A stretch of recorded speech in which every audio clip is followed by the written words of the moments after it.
Salamat sa Ginoo. Okay? Matuta sa pagpaminaw sa pulong sa Dios, and let's open our Bible in the book of Deuteronomy, chapter number 30, verses number 15 to 20. Deuteronomio, kapitulo 30, versikulo 15, ngadto sa 20. Kung naakay Biblia, you can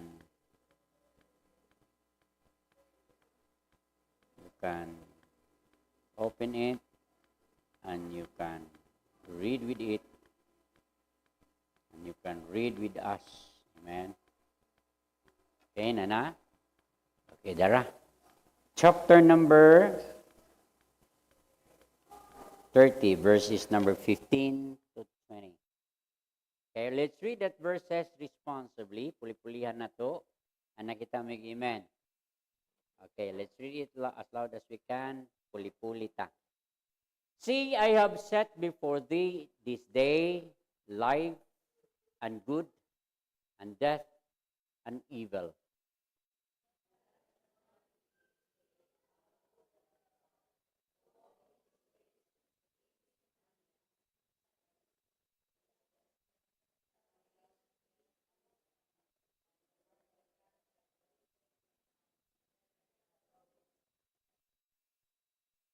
But if thine heart turn away, so that thou wilt not hear, but shalt be drawn away and worship other gods and serve them.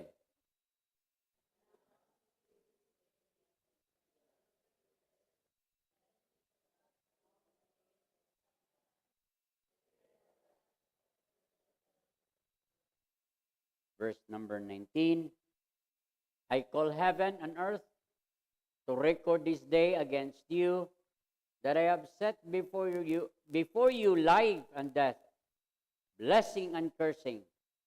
Therefore choose life, that both thou, thy seed, may live. Verse number 20, at nandunganan, ready? Read. That thou mayest love the Lord thy God, and that thou mayest obey his voice, that thou mayest cleave unto him, for he is thy life, and the length of thy days, that thou mayest dwell in the land which the Lord sware unto thy fathers, to Abraham, to Isaac, and to Jacob, to give them. Father God in heaven, thank you, O God, for this morning. Thank you, O God, nga kami makapaminaw sa imong pulong.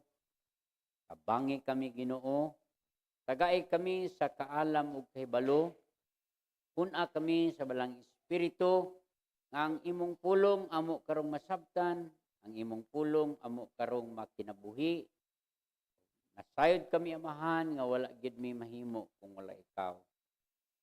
Lord, ikaw magkapasabot ka na mo, ilay mong kasing-kasing, among una-una, sabta kami sa yano, kamo kining kinabuhi, sa ngalan ni Jesus. Amen. Ato makita diri ang pakigsulti sa pulong sa Dios ngadto sa mga Israelites. Kung imong basahon ang Bible, it talk about decision, choices. Ang imong desisyon, ang imong pagpili. And this world, we live in a world of decision. Choices. Diba?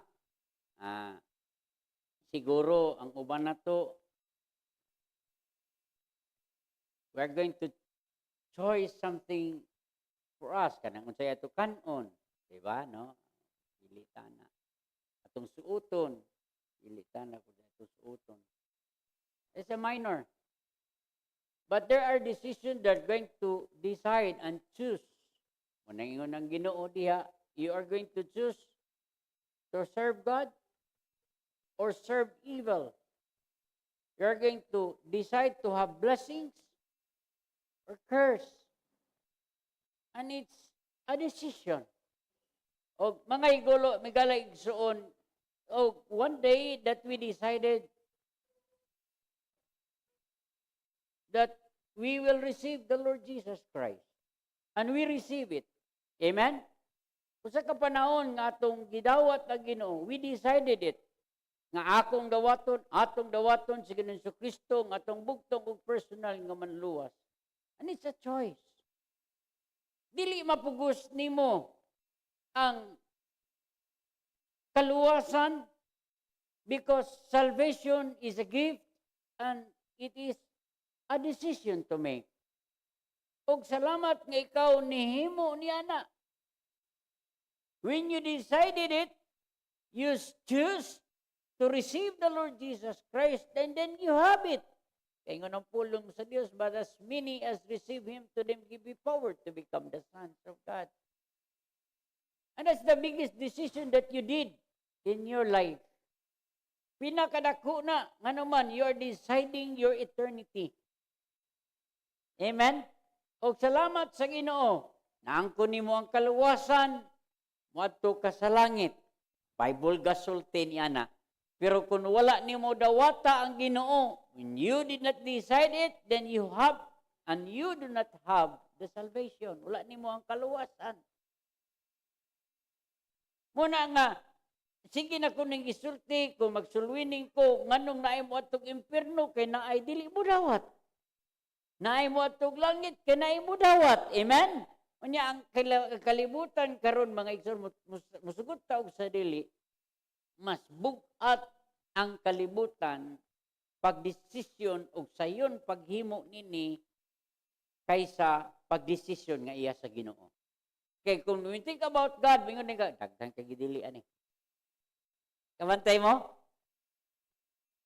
Daghan kayong mga kuan ani. Oh. Ka-survive ka kuan ani. Di ba? Salamat sa Ginoo. Ang kining ato ang lesson karon, ito about decision and choice. Pili.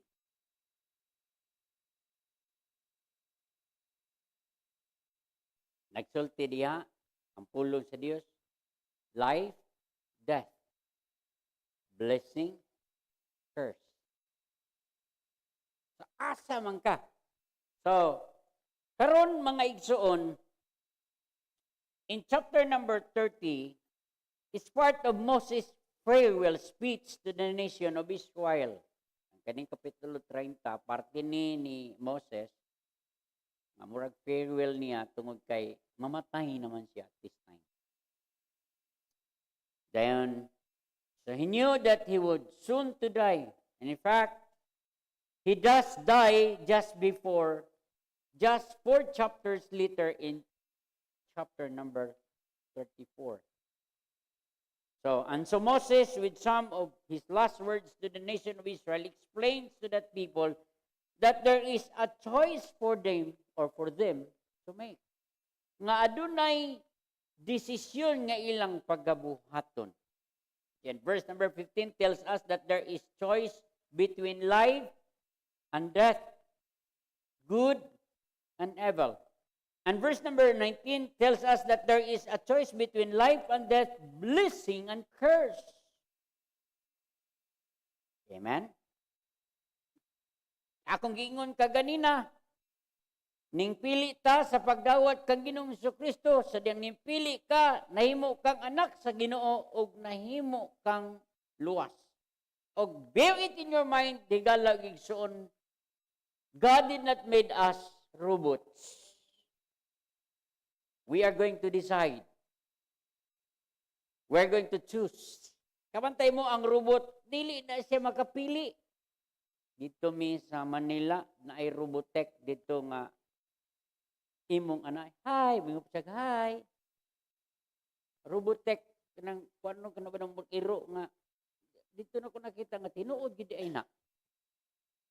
Duol nimo, istorya nimo. But they were controlled by the remote. Pero ikaw, wala kagibuhat sa Ginoo nga robot.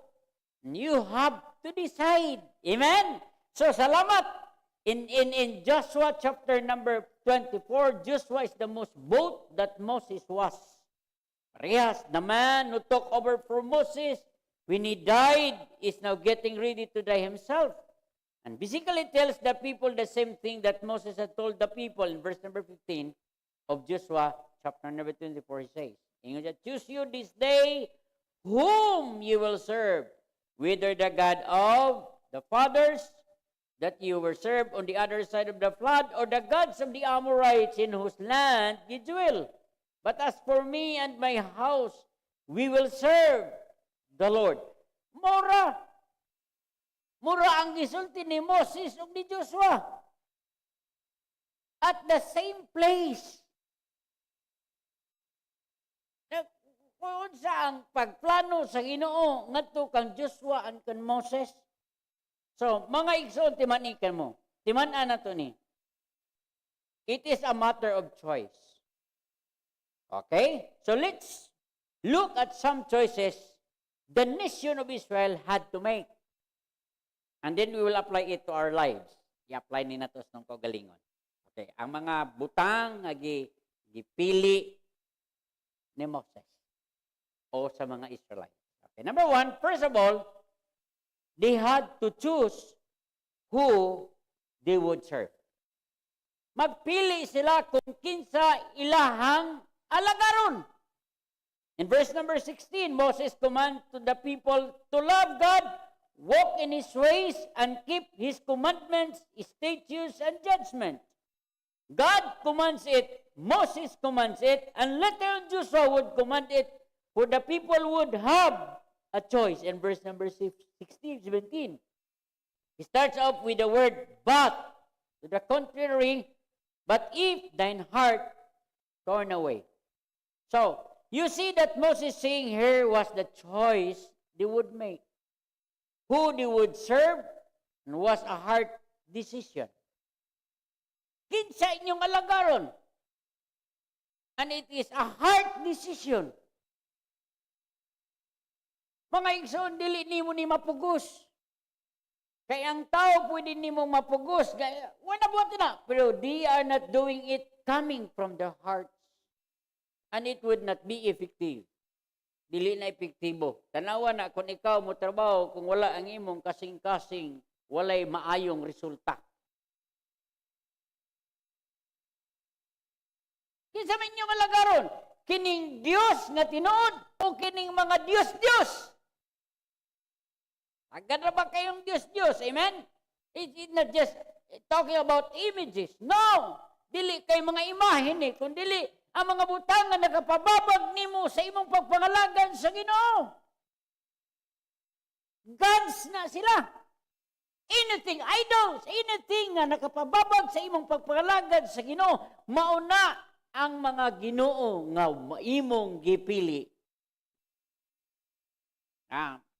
Ako ning ibalik-balik ninyo, when God gives us a blessing, wala na nagpasabot nga mabiyaan na to ang Ginoo tungod sa blessing iyang gihatag. Inconsistent ang Ginoo. Amen? So kung gahatag ang Ginoo ni mong blessing, buti pasabot, siya ang may maya o mapasidunggan, siya ang mauna, siya ang imong alagaran. Pero kung ang yawa naghatag niya na, mawala ang buhaton sa Ginoo. Kaya nganon, tingwa sa yawa, pat yun ang imong pagpangalagad sa Ginoo. Hunungon ang imong pagpangalagad sa Ginoo. Nabitang usahay na yung mga young people, na yung mga member na to, nga mo gawas, abroad, ingnon ako nga, do not forget to serve the Lord. Na yung mga lugar, country nga, lisod ang simbahan.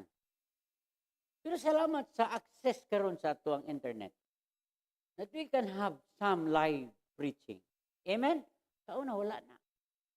Kauna, sa panahon na mo, na ay mga Kristohanon dito sa kanang gitawag o kanabang underground services, underground worship, nga ang Bible in town ilang panggision. Dili kita di man ta mo gisi no kay sa ato dili maayo, di ba? Pero ilang gision just to make others read it. Kaya dili tanan naay Bible. Pero karon we have access. We have the internet. Pero mga igsoon, kung tinuod kang nangalagad sa Ginoo, kung tinuod kang ang imong Dios Ginoo siya, mangita kag paagi nga mo simba gikaoy. Dili ka kaako nga dili ka kasimba. Why? Because the Holy Spirit will be grieved. Mag-uol. Mali magsigig sulti nimo nga simba, simba, simba, simba, pangalagad sa Ginoo. Why? Because you have the Lord Jesus Christ in your heart. Na ang Ginoo sa imong kasing-kasing. Bantay ninyo, nangalagad ka sa Ginoo, gipili nimo ang Ginoo. Kung asa ka gibutang sa ministry sa Ginoo, kana nga ministry, it will talk to you every night and day because you choose it. You decided it. And God put a heart in you to serve that kind of ministry. Bisa kung saan mo nagbuwala sa imong una, dili na mawala nga naman, that's your heart. Pero mga igsoon mo, hinay-hinay nagkawa, kung dili ni mo na gamiton. Remember the 5 talents? 10 talents? Amen? Gitagaan na matag usa pero gilubong o wa gamita, gikuha sa Ginoo.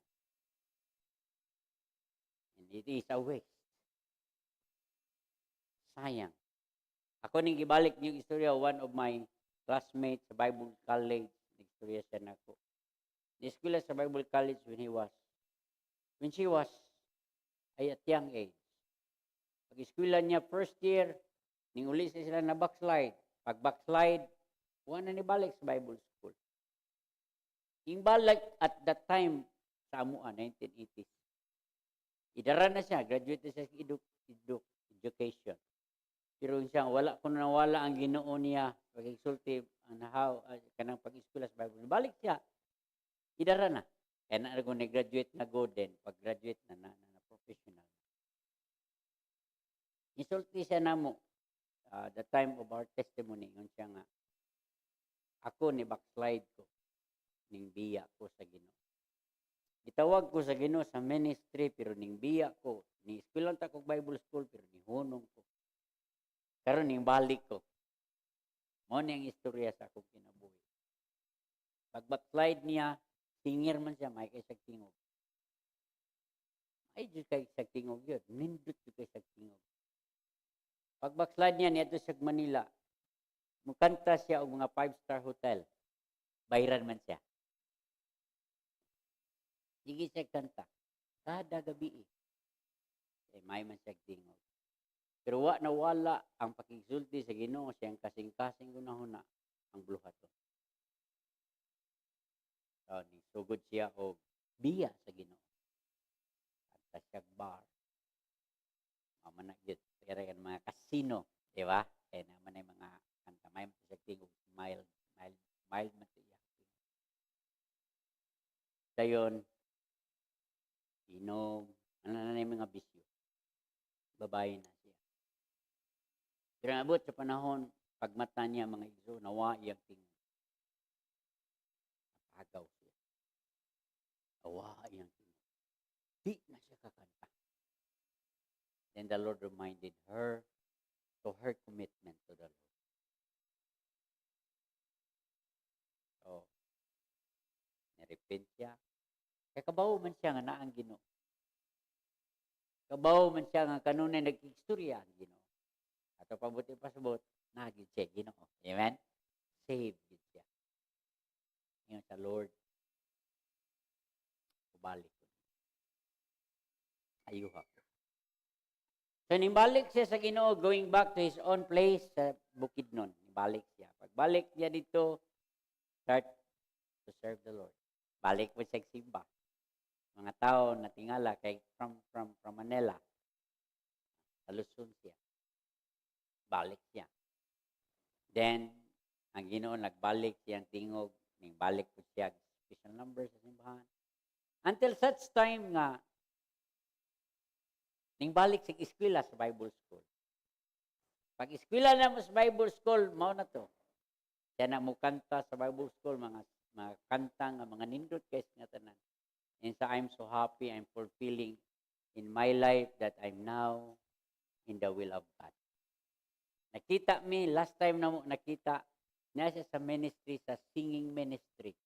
Mato siya sa mga simbahan, magkuhan sila kanang mag-gather sila, kanang bitang offerings, maghimo sila concert, nga ilang gamiton ng kwarta, to build a church. The Lord used her. Gipangita na ko sa Facebook, wala na ko kita. Karon dunggan ako, naminyo ko no og politician. Still in the ministry.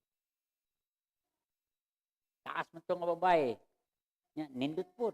Mayo po hitsura. Minamoy galay igsoon.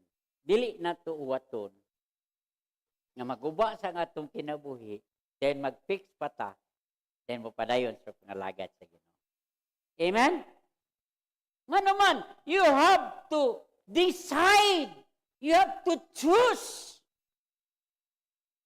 Sayang ang mga tuig o panahon sa imong kinabuhi kung nalatangan nimo ang mga panahon nga nangalagad ka sa Ginoo.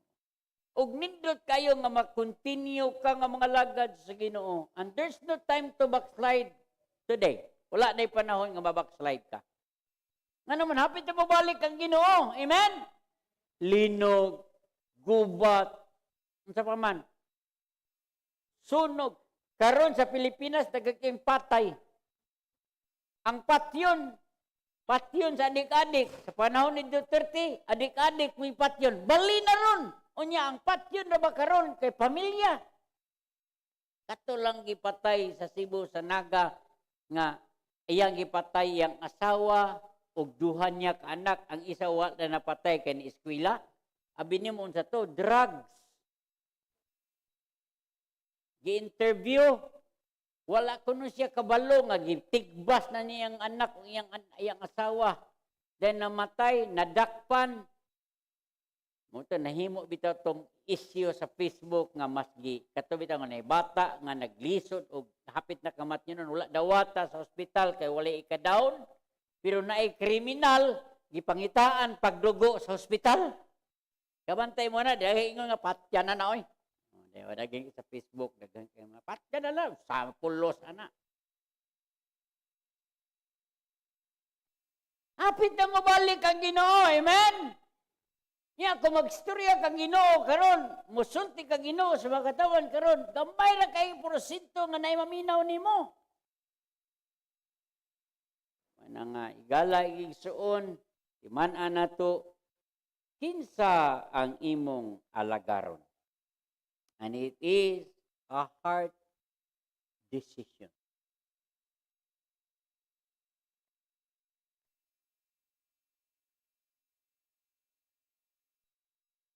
Iman-an gid nimo kagahapon nagsulwining ko. Ningon ang usa ka batan-on ningon siya nga, "O di gina to may baw-an ng kinabuhi pastor no, di gina may baw-an."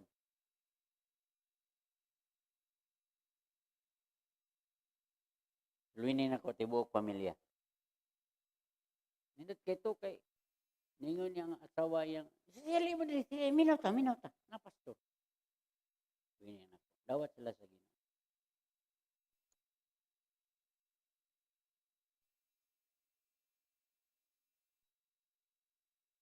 Gamay na lang na sila. Gamay na lang na sila. Pero salamat sa Ginoo nga ikaw mohimo sa desisyon. Whom you will serve. The God of this world,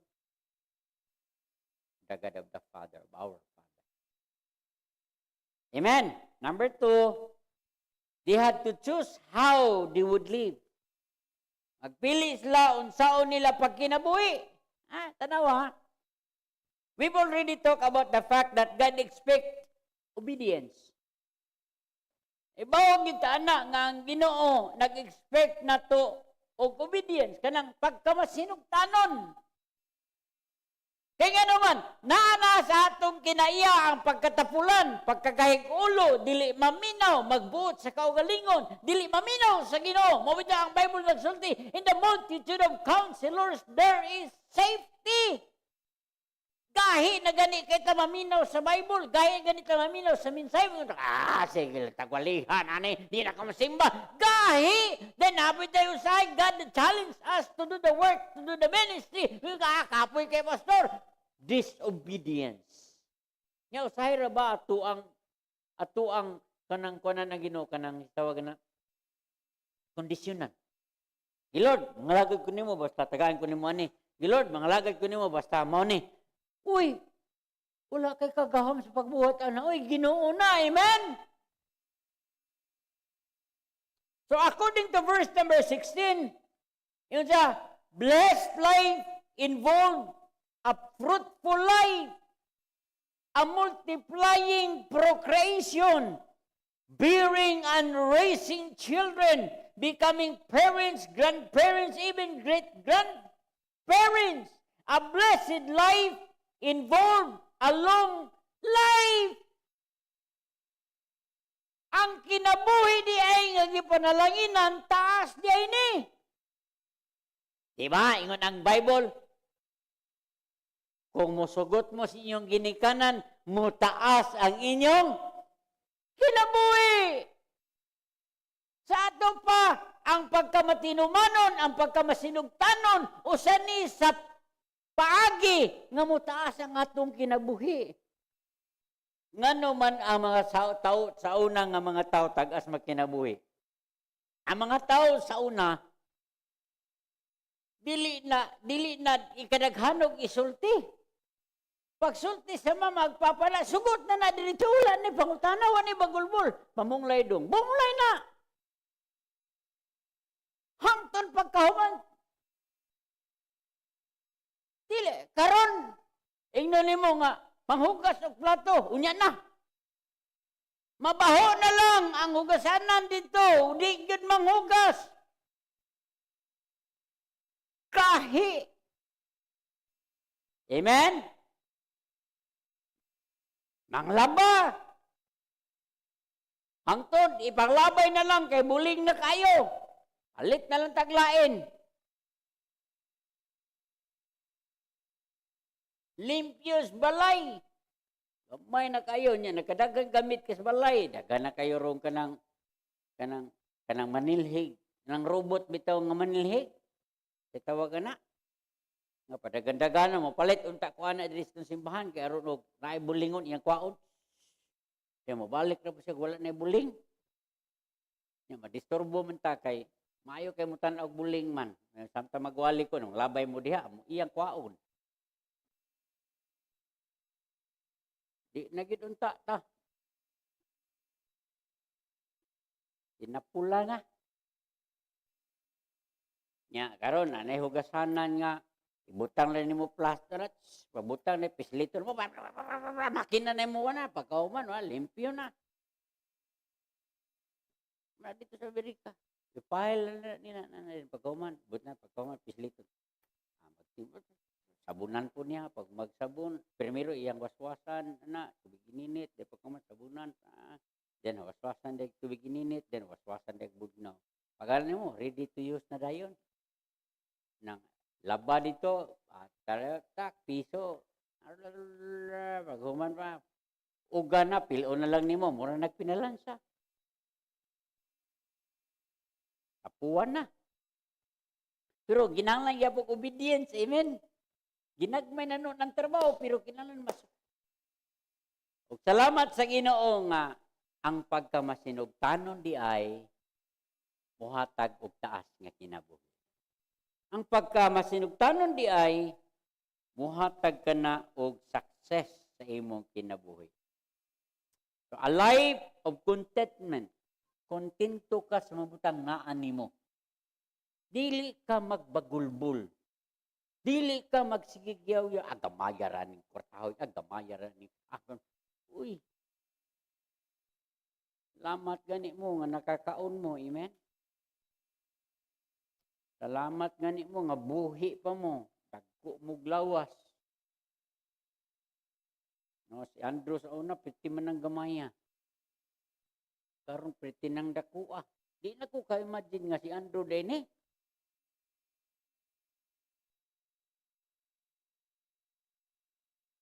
Because the Lord bless us. Verse number 18 tells us that a cursed life will not have their days prolonged. Ang kinabuhi ding tinunglo, mubura. Mubura. Tanawa na mga bisyoso. Kadyo matay. Di ba? Unsa may daghang porsyento nga nangamatay kining mga bisyoso. Sa Amerika, ang namatay dito mostly kanang driving nga nag-inom. Bayag laki. Ubog. Patay. Kaghan na ila. Ila ka porsyento. Drugs. Kagahapon na po'y na crash nga eroplano sa Amerika sa Pennsylvania. Ato pag yumiagi sa Washington DC. Arba ko na Pilipino na matay ato. Patay, ha? Helicopter po na crash diri sa tuwa, no? Sa tuwa.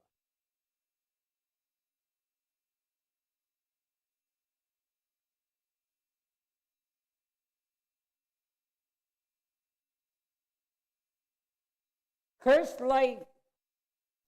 Living a cursed life, they wouldn't have any success of driving out their enemies.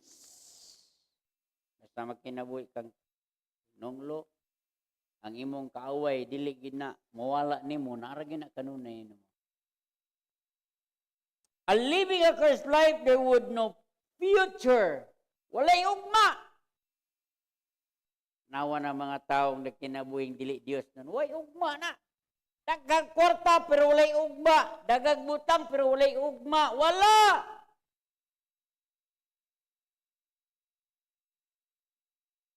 Na ay mga kurso professional pero walay ugma.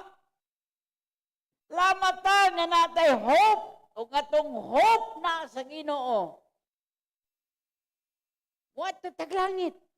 Natay kinabuhing kontento, mao na nakanindot sa Kristohanon niya ang kung tinuod kang anak sa Ginoo, makapasalamat ka sa mga butang nimo, nga naman you live a blessed life, not a cursed life. Ako ba, maglantaw ko ni bitang, daghan pagidi kayong galison. Tinuod. Kay, manang pasalamat ni kita nahimo tang anak sa Ginoo kay murag sayon kay nato ta makapalit. Amen. Sayon kayo makakaunta. Sayon kayo nga, sayon jud kayo pero uban karon maglisod ting anak ko ba nga. Kana bitaw mato kog merkado. Nay mamalit. Kanang mo palit og 1/4 isda. Puliso na gid kay panaw kay 1/4 good.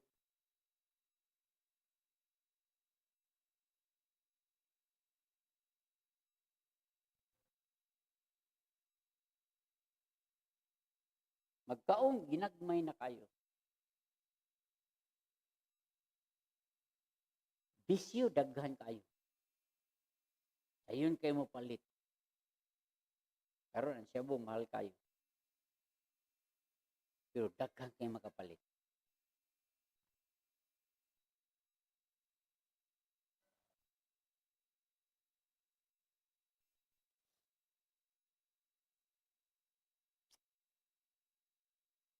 Importante ang atong kinabuhi on how you live your life is all that you will be remembered for it. Namnumay na. Kung saan nimo pag kinabuhi ang imong kinabuhi. You will live a blessed life or a cursed life. Kinabuhing tinunglo, kinabuhing puno sa panalangin. And ang Bible here, counsel and receive instruction. The counsel of the Lord that shall stand. Amen? How are you going to live your life? By your own devices, sa imong kaugalingong pamaagi, sa imong kaugalingong plano, sa inyong kaugalingong paagi. Sayang kayo, no? Simbata kada Domingo, ang Ginoo nakigsulti nato na mga bersikulo sa Biblia nagsulti nato pero rin nato tumanon. Ato anong paagi may atong tumanon. Nay plano sa Ginoo, meaning ang Ginoo, your plan is not my plan. Pero mas mutuman kita kami mao gini, nindot gini, maayo gini. O na resulta guba. Sayang. Manang ingon ang Bible, the counsel of the Lord, that shall stand. Ang mga pahimangno sa Ginoo mao ginay mathimo, mao ginay tinuod. Amen? Kabalugod ang Ginoo, gamhanan gud ang Ginoo. Nakakita gid siya sa mga umalabot. Dios gud siya, gamhanan siya kay nakita siya sa imong kinabuhi. Ikaw wala ga plano ra ka. Muna nga when you need somebody, go to the Lord. Read the Word of God, the Bible. Ask counsel to the Lord. Ask counsel to the people that knows more about the Word of God, the Bible. Dayon tumana sab. Akang kay mga tao magpa-counsel kunuhay pero dili tumanon ang ilarag yapon ko galingon. Dili. Manandi ganahan. Dili ganahan mo counsel, dili ganahan mo tambag kay nga naman di man tumanon. Iyahara man gyapon, iyang plano, iyang paagi, iyang gusto. Kung dili iyang gusto, mura tagkwad ko man eh. Kung di ka mutubag sa gusto nilang ipa-answer, i-contempt ka.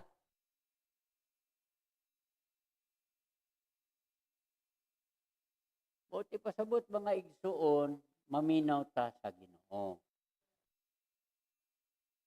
Salamat sa Ginoo kay naa siya. Then number 3, the last, they had to choose where they would die. Asa man mo mamatay. Niabot pa ni nga pangutana. Kay mao man ni siya. Mamatay ka nini sa Ehipto o mamatay ka sa yuta sa saad. Walang gipapili sila. Mamatay ka sa imong karaan nga kinabuhi o mamatay ka diha sa Ginoo. Amen? Manayingon sa Apostol Pablo, for to me to live is Christ and to die is gain. Whether I live for the Lord. For whether I die for the Lord. Manayingon, asa lang ka mamatay? Munang pinaka-worst, ani, kanang mamatay ka nga wala sa kababuton sa Ginoo. Daghan kayo ni. Daghan kay mga Kristohano nga faithful kay nangalagad sa Ginoo pero namatay nga walay pulos. Namatay nga wa gyud nakita ang kinabuhing Kristohano. Primero aktibo kay sa tanan. Makita nimo simbahan. Naa kanunay sa activity. Niabot ang panahon nagkalanay ning biya anto nangaway pa hinuog. Mga membro, pastor, simbahan. Dahil kunuhay, ingon siya ay mas successful one. But he died nothing.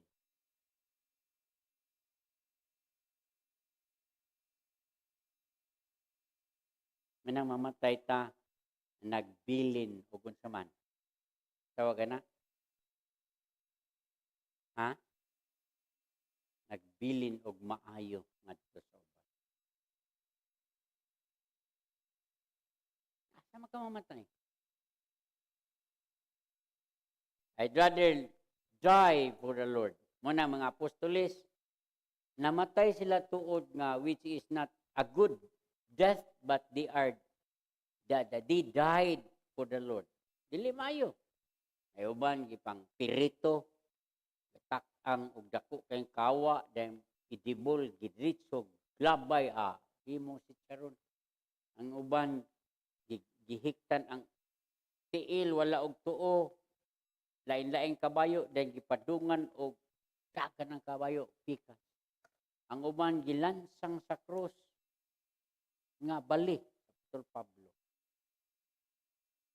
Ang uban gisunog pero namatay sila diha sa Ginoo.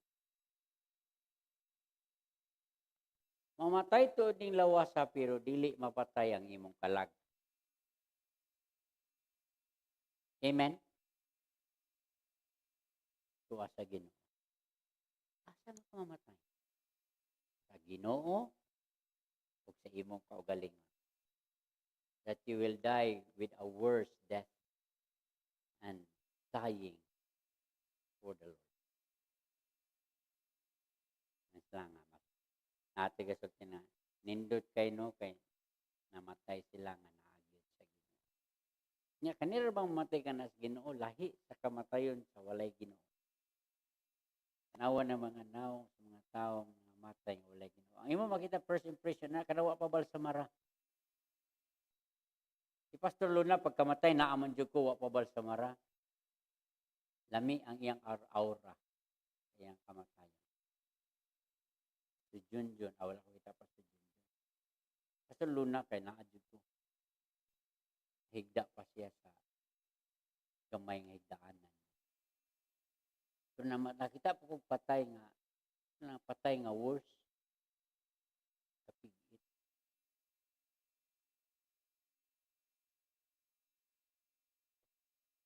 That's a decision. Tulura kabutang. Number 1. Sa ganito. Choose who they would serve. Kinsay mo alagaro. Number 2. Choose how they would live. Kung saan mo pagkinabuhi. And then number 3. Choose where you would die. Mamatay ta diha. Is to one. There was a story about a small girl.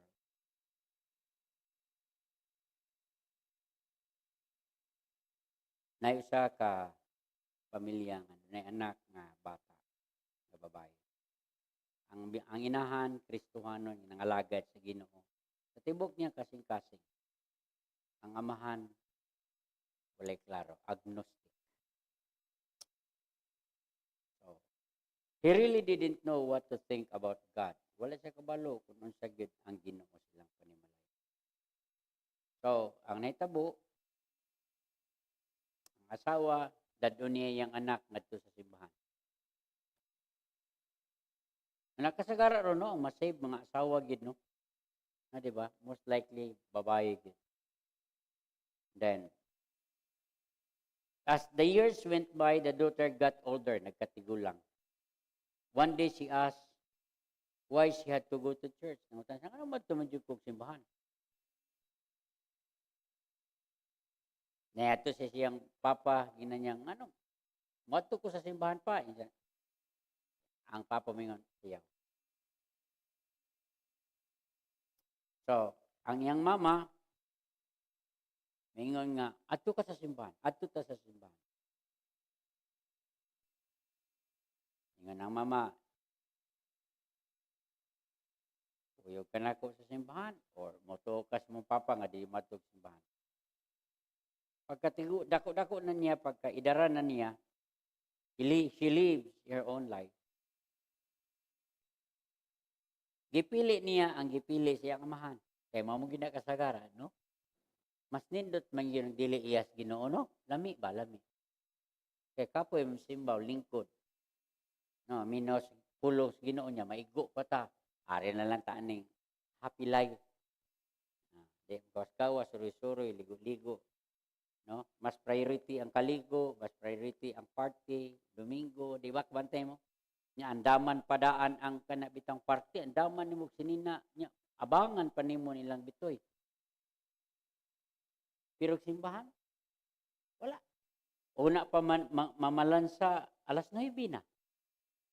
Kabantay mo ana, kita ninyo na, may alas 9, kay alas 9:30 man to sugod, alas 9:30 mo pa pamalansa. Yan, kondisyonan pang Ginoo, ngit-ngit ni Lord, di ko simba. Diba? Pero, activity sa gawas, oh, you're so prepared. Gabi pa.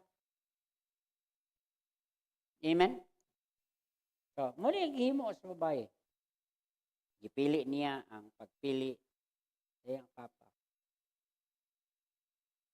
Wala na siya naibaw kung sa ang moral or obeying God's word. But then the day came that she got very sick. Niabot ang panahon nga nagsakit siya. He was rushed to the hospital. Gidala siya sa hospital. But the doctors give them little hope. Kamay na lang yun kayong paglaom. Then she would die. So when the father heard, he rushed to the hospital and ran into her room. Ganyang papa at to siya. room. And this is what he said. Niingon ang papa. Inan niya ang bata, honey, I have been fooled. Choose mama's way. Pero kamatyon na.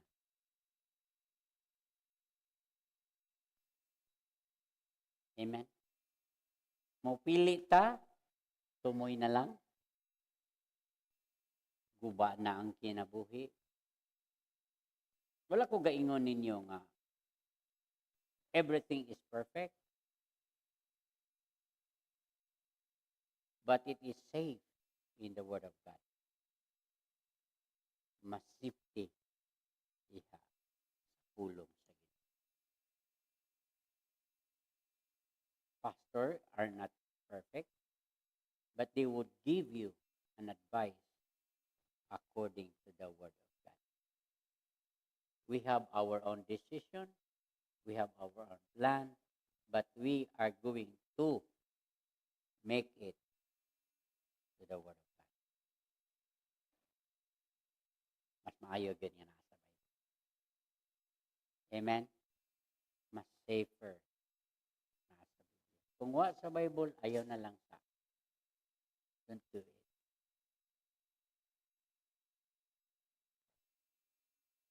Salamat sa Ginoo that God made us a human being that we can choose and decide. We have the free will, freedom to do it. Matanad ko ninyo. Minsan yung lagaran, ang Ginoo o Ginoon ni kalibutan.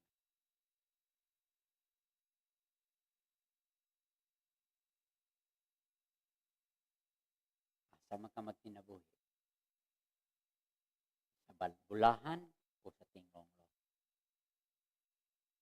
Asa ka mamatay?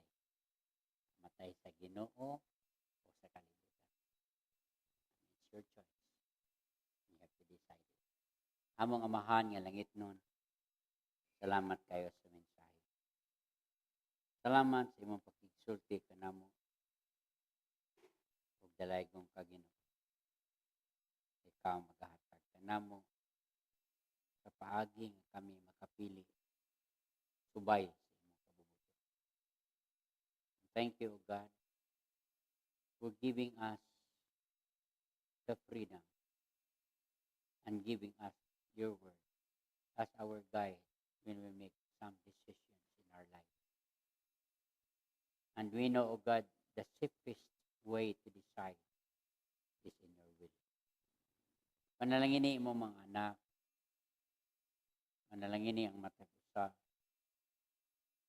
panalangin kami, amahan, amang mga pagpili, nga kami magapili, sumala gayon sa imong kabuton. Dili